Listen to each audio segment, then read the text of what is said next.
ప్రభుత్వ వైద్య కళాశాలలను పీపీపీ విధానంలోకి మార్చే ప్రయత్నాలను విరమించి రాష్ట్ర ప్రభుత్వమే నిర్వహించాలని సిపిఐ జాతీయ కార్యవర్గ సభ్యుడు జేవి సత్యనారాయణమూర్తి డిమాండ్ చేశారు. మెడికల్ కాలేజీల ప్రైవేటీకరణను వ్యతిరేకిస్తూ విశాఖలో సిపిఐ ఆధ్వర్యంలో నిరసన చేపట్టారు.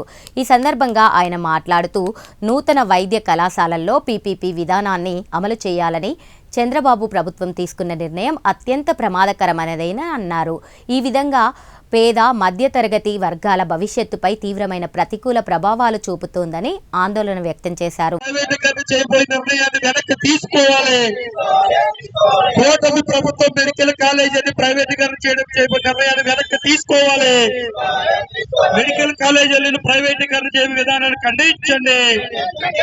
మెడికల్ కాలేజీలను ప్రైవేటీకరణ చేయడానికి ప్రైవేటీకరణ విధానాలు నశించాలి.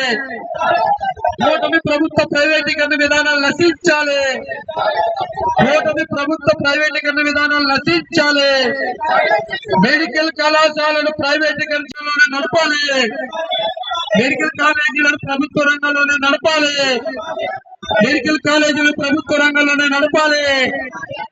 మెడికల్ కాలేజీలను ప్రభుత్వ రంగంలోనే నడపాలి. కూటమి ప్రభుత్వం గత ప్రభుత్వం ప్రారంభించినటువంటి మెడికల్ కళాశాలలు ఏవైతే కొత్త జిల్లాలు ఏర్పడ్డాయో కొత్త జిల్లాలో జిల్లాకు ఒక నూతన మెడికల్ కళాశాలలు అందులోని కొన్ని నిర్మాణ దశలో ఉన్నాయి. తగిన నిధులు కేటాయించకపోవడం వలన సకాలంలో నిర్మాణాలు పూర్తి కాలేదు.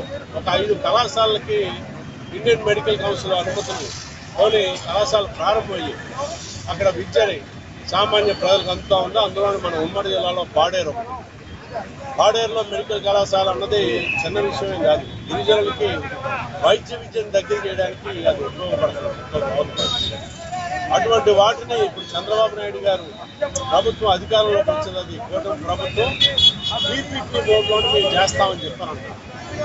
అంటే ప్రభుత్వం దగ్గర ఒక వైద్య కళాశాల నిర్మాణానికి 300 కోట్లు ఖర్చు అవుతుంది. అంటే ప్రభుత్వం దగ్గర 10 వైద్య కళాశాలలు అనుకుంటే 3000 కోట్లు డబ్బులు లేవంట. ఈరోజు మన దగ్గర ఏదైతే గూగుల్ డేటా సెంటర్ పెడుతున్నారో దానికి 22,000 కోట్ల రూపాయల రాయితీలు ఉండాలని డబ్బులు.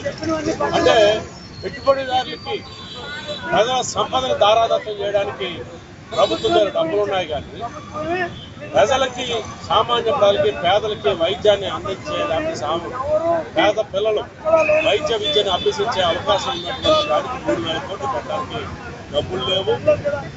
అందుకనే ఇది పీపీపీ బోర్డులో ఇచ్చేస్తామనంటే మీరు ప్రైవేటీకరణ చేస్తున్నారని చెప్పని మాట్లాడితే పీపీపీకి వక్రభాషలు చెప్తున్నారు. పీపీపీ అంటే ప్రైవేటీకరణ కాదు, ఇది ప్రభుత్వాన్ని వస్తుంది. తర్వాత 33 సంవత్సరాల తర్వాత ఇప్పుడు మనం చూసాం గంగవరం పోర్టు 33 సంవత్సరాలకి పీపీపీ బోర్డులోనే ఇచ్చారు. అలాంటిది ఈ రోజున అది మొత్తం అదానికి అమ్మేశారు రాష్ట్ర ప్రభుత్వ వాటాతో కలిపి.